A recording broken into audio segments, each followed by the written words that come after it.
अस्सलाम वालेकुम क्लास। आज हम पढ़ने जा रहे हैं हमारा लास्ट चैप्टर अपने मॉड्यूल का, वो है कंट्रोलिंग एक्टिविटीज़ एंड ऑपरेशन। अगर हम सिंपल वर्ड्स में बात करें तो वो है जी कंट्रोलिंग। सबसे पहले हम अच्छी तरह से जानते हैं कि कंट्रोलिंग जो है मैनेजमेंट के 4 बेसिक पिलर्स, मेजर पिलर्स जिनके ऊपर मैनेजमेंट की बुनियाद खड़ी होती है, उसका एक बहुत ही अहम पिलर है जो है जिसके बारे में हम पहले भी डिटेल पढ़ चुके हैं। लेकिन अब हम पढ़ेंगे कि कंट्रोलिंग के अंदर कौन कौन सी एक्टिविटीज़ इन्वॉल्व हैं, कंट्रोलिंग करने के लिए क्या क्या प्रोसीजर्स हो सकते हैं। तो सबसे पहले इसकी डेफिनेशन फिर से देख लेते हैं कि ये ऐसा मैनेजमेंट का फंक्शन है जो कि इन्वॉल्व करते हैं, जिसमें हम मॉनिटरिंग करते हैं, कंपेयर करते हैं और करेक्शन करते हैं अगर कोई एरर हो अपनी वर्क परफॉर्मेंस को।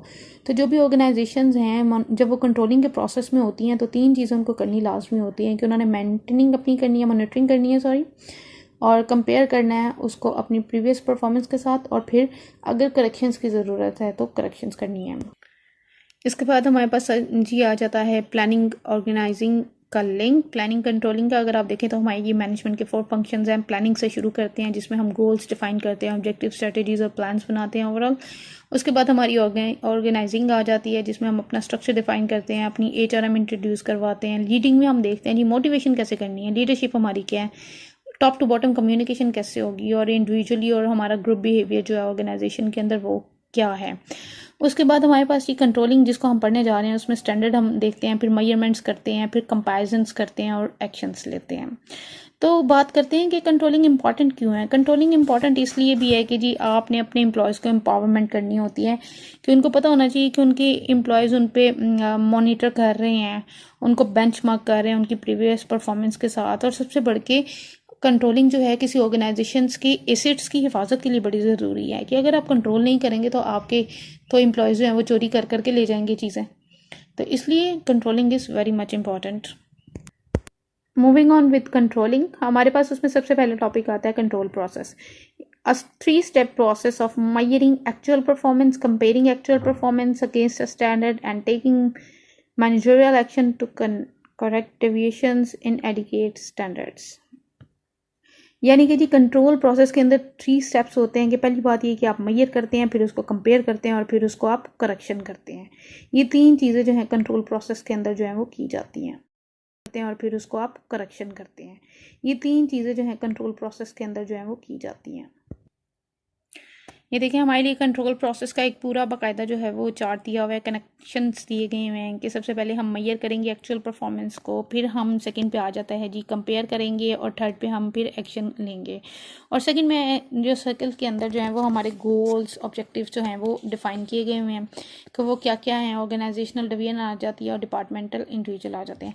अब हम 1 बाय 1 देखेंगे कि मेजरिंग एक्चुअल परफॉर्मेंस और कंपेयरिंग एक्चुअल परफॉर्मेंस में जो फर्दर सब स्टेप्स हैं वो क्या है और हम कैसे कर सकते हैं। सबसे पहली बात आती है कि हम एक्चुअल परफॉर्मेंस को मेजर कैसे करेंगे। एक्चुअल परफॉर्मेंस को मेजर करने के लिए और फिर हमने मेजर क्या करना है, मेजर कैसे करना है, मेजर क्या करना है। जैसे आप बिल्कुल ये वैसे ही है कि आपने कोई काम करना है और कैसे करना है, आपके जहन में सवाल आता है। प्रेजेंटेशन देनी है, कैसे देनी है, किसकी देनी है, मैनेजमेंट की देनी है, कैसे देनी है, बाय चार्ट देनी है, बाय लैपटॉप देनी है, कैसे देनी है आपने, ये बिल्कुल वैसे ही है। तो एक्चुअल परफॉर्मेंस मेजर करने के लिए हमारे पास जो है ये एक मेजरिंग परफॉर्मेंस जो है इन्फॉर्मेशन का सोर्स बना हुआ है कि आप उसके बेनिफिट्स भी बताए गए हैं, ड्रॉबैक्स भी बताए गए हुए हैं कि अगर आप पर्सनल ऑब्जर्वेशन की बेस के ऊपर आप मेजर करते हैं किसी की एक्चुअल परफॉर्मेंस से प्रीवियस से, तो इसका फ़ायदा क्या होता है जी, आपको सबसे पहले नॉलेज मिल जाता है, इन्फॉर्मेशन आपकी जो है वो फिल्टर नहीं होती है अच्छी तरह से, और आपको बहुत ज़्यादा वर्क एक्टिविटीज़ को कवर करना पड़ता है। लेकिन इसके साथ इसके कुछ ड्रॉबैक्स भी हैं कि आपकी पर्सनल बाइसनेस आ सकती है। हो सकता है आपको वो बंदा अच्छा लगता हो तो आप उसके बारे में अच्छी राय देना पसंद करें। टाइम कंज्यूमिंग है, बहुत ज़्यादा ध्यान रखना पड़ेगा, हर हरकत नोट करनी पड़ेगी, और है जी ऑब्ट्रूसिव, यानी कि मकरू कह लें इसको, उर्दू का जो टिपिकल वर्ड है इसके लिए यूज़ किया जाता है ममनू, मकरू, कुछ इस तरह की एक्टिविटीज़ जो कि आप ऑब्जर्व नहीं कर सकते हैं और आपकी फिर बाइसनेस क्रिएट हो जाती है।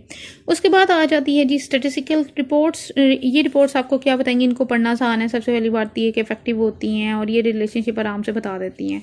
और ड्रॉबैक क्या है कि जी ये लिमिटेड इन्फॉर्मेशन देंगी, इग्नोर करेंगी आपके सब्जेक्टिव फैक्टर्स को। Then we have oral reports. Oral होता है ज़ुबानी कलामी बातें, कि सबसे पहले आपको इन्फॉर्मेशन मिल जाएगी इससे ये आपको वर्बल और फीडबैक के बारे में भी बताएगी और नॉन वर्बल भी होगी। उसके अलावा जी ये इन्फॉर्मेशन जो है वो इसकी फ़िल्टर्ड नहीं होगी और इन्फॉर्मेशन आप इसको डॉक्यूमेंटेशन में नहीं कर सकते। आप बस ज़ुबानी कलामी जैसे हम कह सकते हैं कि किसी बंदे की रेपुटेशन अच्छी है, हमने सुना हुआ इसकी रेपुटेशन बड़ी अच्छी है, बट कोई डॉक्यूमेंटेशन नहीं है, कोई एविडेंस नहीं है कि कितनी अच्छी है। इसके बाद आया है जी हमारे पास रिटन रिपोर्ट्स। ये बड़ी कॉम्प्रहेंसिव होती हैं, डिटेल होती हैं, फॉर्मल होती हैं और इनको फाइल करना, गुम जाएं तो हासिल करना दोबारा आसान होता है और इनको बनाने के लिए बहुत ज़्यादा टाइम रिक्वायर्ड होता है।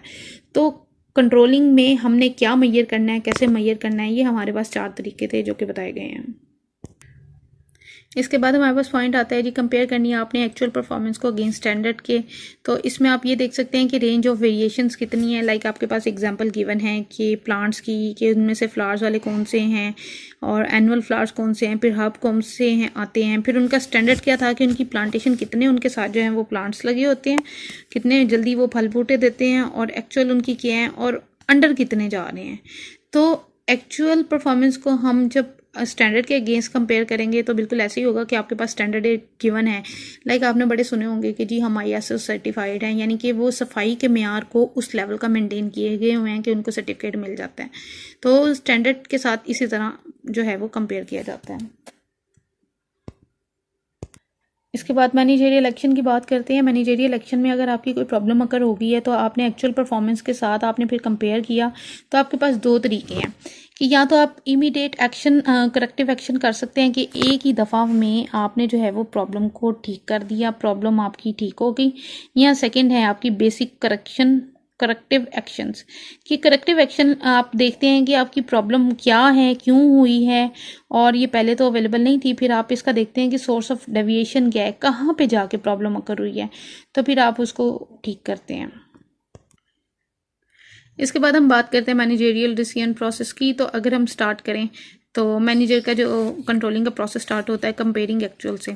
क्या आपने क्या करना है, अपनी परफॉर्मेंस से करना है। अब उन्होंने दिए हुए हैं कि इस स्टैंडर्ड जो हैं वो अटेंड हुए हैं, यस तो आप कुछ नहीं करेंगे, अगर नो हुए हैं तो फिर आपने क्या करना है कि वेरिएंस एक्सेप्टेबल है, अगर यस तो फिर आपने कुछ नहीं करना, अगर आपकी जो है स्टैंडर्ड एक्सेप्टेबल हुए हैं यस तो फिर आपने आइडेंटिफाई करना है अपनी वेरिएशन की कॉज क्या था, वजह क्या थी, फिर आपने क्या करना है उसकी करेक्ट करनी है परफॉर्मेंस।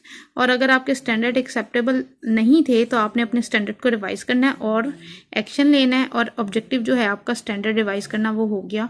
और ये प्रोसेस ऑनगोइंग रहता है मैनेजमेंट के अंदर, जैसे जैसे लाइक प्रोडक्शन अगर चल रही है, ओवरऑल मैनेजमेंट का फंक्शन चल रहा है, ऑर्गेनाइजेशन के अंदर वर्क एक्टिविटीज चल रही हैं, तो कंट्रोलिंग का प्रोसेस अलोंग विथ चलता रहता है।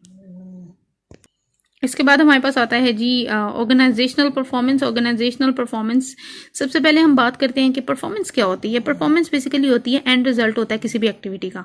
देखिए आप बड़ी मेहनत करते हैं, अच्छे दिन रात पढ़ रहे हैं, तो आपका GPA अच्छा आ गया तो परफॉर्मेंस अच्छी रही। तो इसी तरह से ऑर्गेनाइजेशन की परफॉर्मेंस क्या होगी कि ऑर्गेनाइजेशन की जितनी भी एक्टिविटीज़ हैं उसका एंड रिजल्ट क्या आ रहा है, उसको अगर हम कहें तो वो कहते हैं जी ऑर्गेनाइजेशनल परफॉर्मेंस। जितनी भी उनकी एक्यूमुलेट करते हैं रिजल्ट्स, वर्क एक्टिविटीज़, तो वो सारे मिल मिला के बन जाते हैं ऑर्गेनाइजेशनल परफॉर्मेंस। हमने ऑर्गेनाइजेशनल परफॉर्मेंस पढ़ ली और अब हम बात करते हैं कि उस ऑर्गेनाइजेशनल परफॉर्मेंस को मैयर कैसे करेंगे, क्योंकि हम बात कर रहे हैं कंट्रोलिंग की। तो देखिए सबसे पहले इसमें हमारे पास जो टॉपिक आता है वो आता है ऑर्गेनाइजेशनल प्रोडक्टिविटी। पहले हम प्रोडक्टिविटी के कॉन्सेप्ट को समझते हैं, फिर हम ऑर्गेनाइजेशनल प्रोडक्टिविटी की बात करते हैं कि द अमाउंट ऑफ गुड्स और services produce divided by the inputs needed to generate the output. Productivity ये होती है कि जितना गुड़ डालो इतना मीठा, जितनी इनपुट्स डालेंगे उतनी आपके पास जो है वो आउटपुट आ जाएगी। तो ऑर्गेनाइजेशनल प्रोडक्टिविटी कि एक ऑर्गेनाइजेशन की कैपेसिटी है कि वो फुली इक्विप्ड है टेक्नोलॉजी के साथ और उसके वर्कर्स भी बहुत अच्छे हैं, लेकिन उसकी प्रोडक्शन जो आनी चाहिए मंथली वो उतनी प्रोडक्शन नहीं दे पा रहे हैं, तो कहाँ प्रॉब्लम है, उसकी परफॉर्मेंस बेहतर नहीं है। तो इस तरह से हम मेजर करेंगे। Then we have organisational effectiveness, a measure of how appropriate organizational goals and how well the goals are being met। कि इफेक्टिवनेस क्या है, हम इफेक्टिवनेस की टर्म पहले पढ़ चुके हैं, एफिशिएंसी और इफेक्टिवनेस को हम पहले पढ़ चुके हैं। तो ऑर्गेनाइजेशनल इफेक्टिवनेस में यही बात की जाएगी कि जो उनके गोल्स हैं ऑर्गेनाइजेशन के, एक तो वो वेल डिफाइन होने चाहिए, फिर वो ये कि आपकी जो लोअर आपकी हायरार्की है वहाँ पे ट्रांसमिट अच्छे होने चाहिए, फिर ही जो है वो लोग अच्छी तरह से काम कर सकते हैं। उसके बाद जी आपकी इंडस्ट्री एंड कंपनी रैंकिंग कितनी है, कि आप कितनी वेल नोन फर्म हैं, क्या आपके क्राइटेरियाज हैं कि आपका नाम ही लें और लोगों को पता हो, तो आपकी रैंकिंग क्या है, ताकि कंपेयर किया जा सके आपकी परफॉर्मेंस को, आपकी जो है ऑर्गेनाइजेशनल परफॉर्मेंस को आपके स्टैंडर्ड्स के साथ, आपकी रैंकिंग के साथ। ऑर्गेनाइजेशनल परफॉर्मेंस को मुहैया करने के लिए आगे हम बात करते हैं कि एम्प्लॉयज़ परफॉर्मेंस को कंट्रोल करने के लिए तो जी डिसिप्लिनरी एक्शंस लिए जाते हैं एम्प्लॉयज़ की परफॉर्मेंस को मुहैया करने के लिए, कि देखा जाए कि कौन सा कितने रूल्स फॉलो कर रहे हैं। ऑब्वियसली जो जितने रूल्स फॉलो कर रहा होगा वो उतना ही ओबीडियंट होगा और उसकी परफॉर्मेंस लेवल भी हाई होगा। Then we have delivering effective performance feedback. अगर आपके एम्प्लॉयज़ अच्छा काम कर रहे हैं, आप उनको फीडबैक डिलीवर करें कि yes you are doing good, तो वो फिर मोटिवेट होंगे और अच्छा काम करेंगे आगे। और अगर आपने यूज़ कर रहे हैं डिसिप्लिनरी एक्शंस को, तो आपके पास आता है जी प्रोग्रेसिव डिसिप्लिनरी एक्शन के an approach to ensure that the minimum penalty appropriate to the offensive is impose.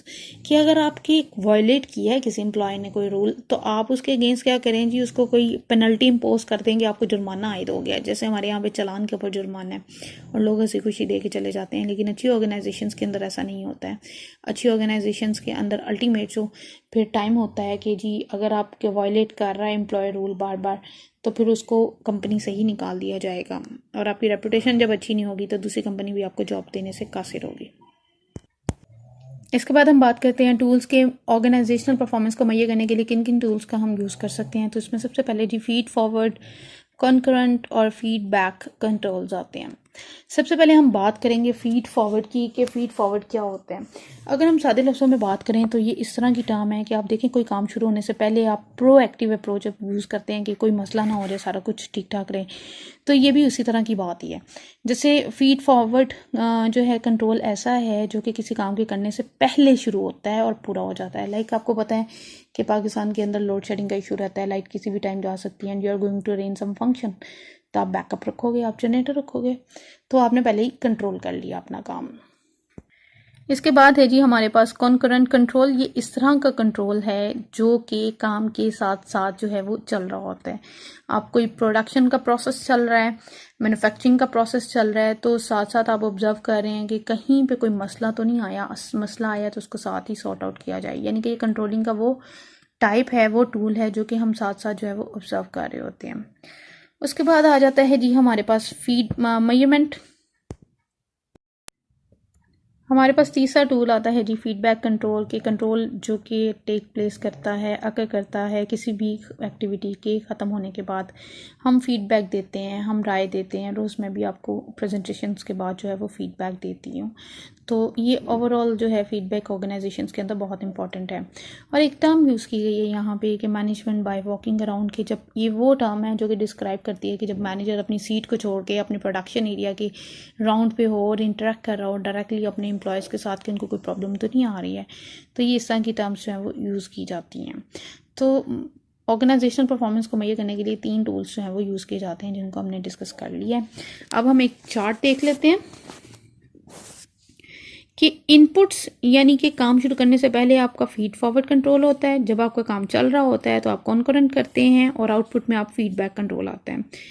फीडवर्ड के बारे में आप क्या कहते हैं जी, एंटिसिपेट करते हैं अपनी प्रॉब्लम्स को, उनके मुखालिफ में काम करते हैं। कोई मसला आकर आपको लग रहा है जैसे बारिश होने वाली है तो आप उसका इंतज़ाम करके रखेंगे, करेक्ट करते हैं। और फिर कॉन्करेंट की बात करें तो आप जैसे ही कोई इंसिडेंट होता है आप अपनी प्रॉब्लम को उसी वक्त ठीक करते हैं। लाइक अगर मैन्युफैक्चरिंग का प्रोसेस चल रहा है, कोई मशीनरी में प्रॉब्लम आ रही है, आप उसी को ठीक करेंगे उसी वक्त। ऐसा नहीं होगा कि आप वेट करेंगे कि आपका कोई कपड़ा अगर इन प्रोसेस है तो वो फटता चला जाए और फिर आप उसको देखें। देन फीडबैक अगर अच्छा नहीं आया है तो फिर आप क्या करेंगे, अपनी प्रॉब्लम्स को ठीक करेंगे उनके वाक़या होने के बाद। अब तक तो हमने बात कर ली ऑर्गेनाइजेशनल परफॉर्मेंस की कि जहाँ जहाँ भी ह्यूमन की इन्वॉल्वमेंट हो सकती है और ह्यूमन कंट्रोल कर सकते हैं। इसके बाद हमारे पास बात आती है जी फाइनेंशियल कंट्रोल्स की, कि कुछ इस तरह के फाइनेंशियल मेथड्स हैं कि जिनको यूज़ करके हम ऑर्गेनाइजेशनल परफॉर्मेंस बेहतर बना सकते हैं।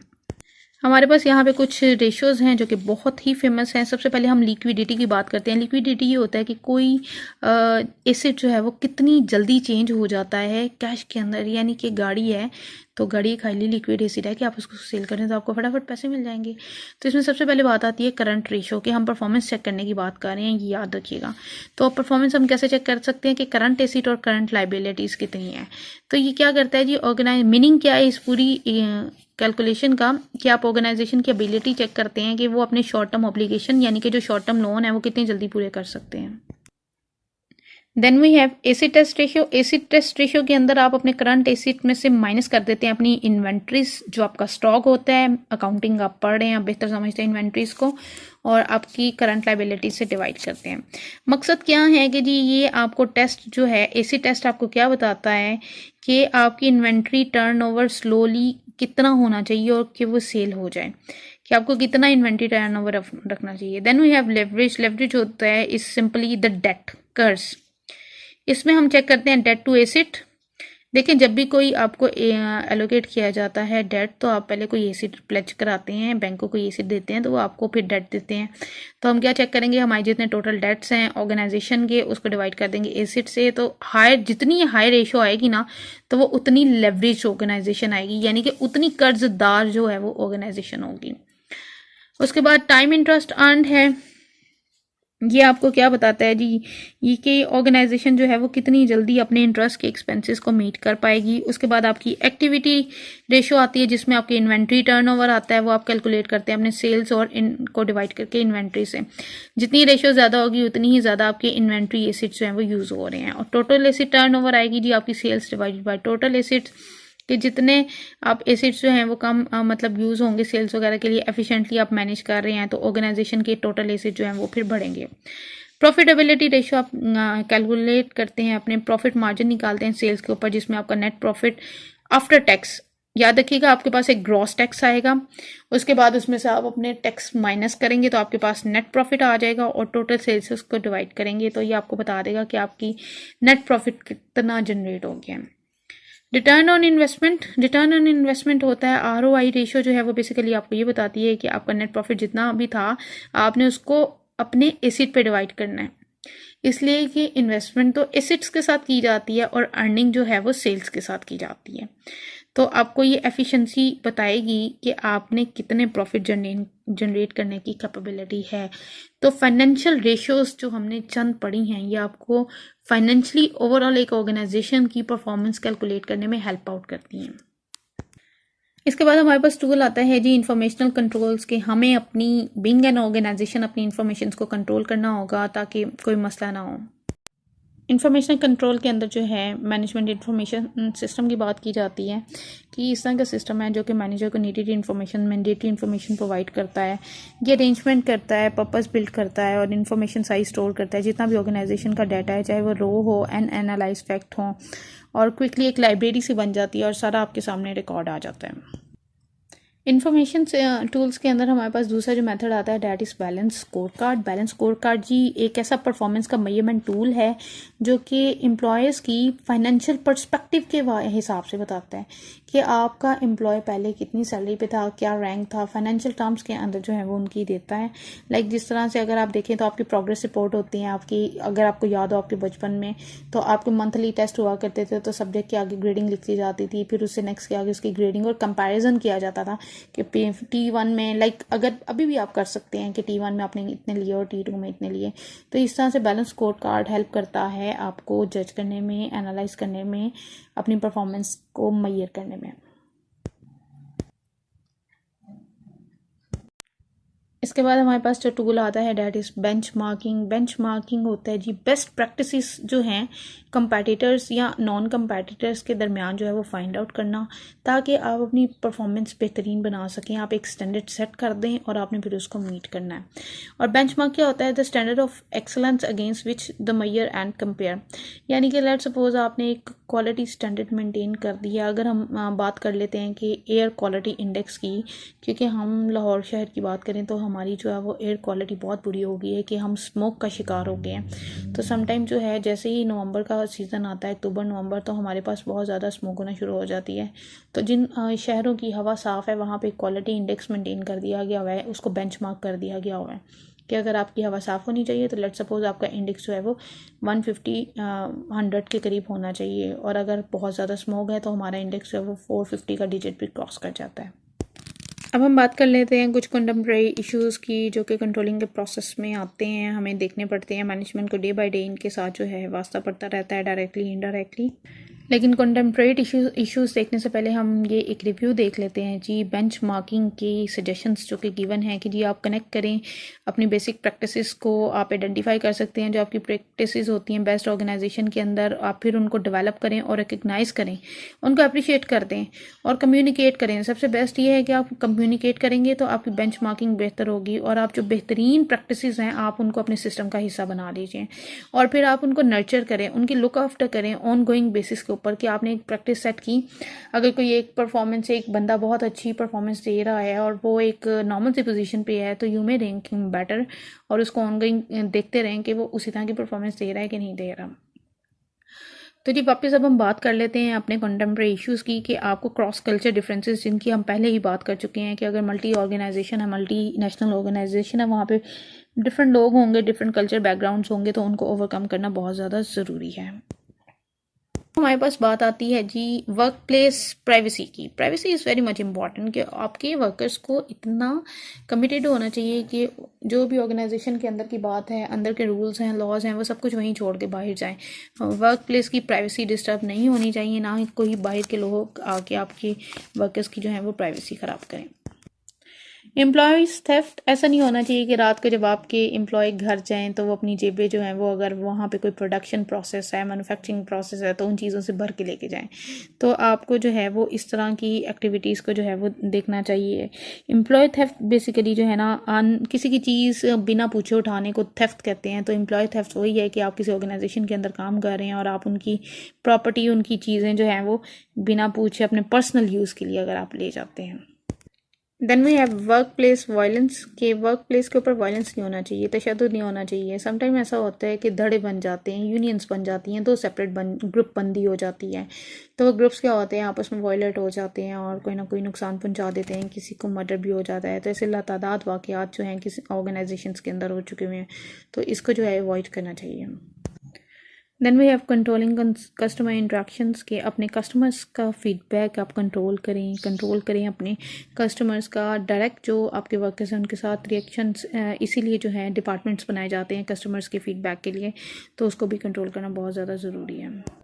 फिर इसके बाद हम बात करते हैं जी कॉर्पोरेट गवर्नेंस की। क्या होती है जी, ये इस तरह का सिस्टम होता है जहाँ पे आप अपनी कॉर्पोरेशन जो है वो गवर्नमेंट करती है, गवर्नेंस करती है, रूल ऑन करती है, अपने इंटरेस्ट को, कॉर्पोरेट ओनर्स को प्रोटेक्ट करती है। यानी कि जो हायरार्की अथॉरिटी है, हायरार्की के अंदर उनके रूल्स, उनके लॉस वगैरह प्रोटेक्ट किए जाते हैं और कॉर्पोरेट अपने आप को लुक आफ्टर करती है।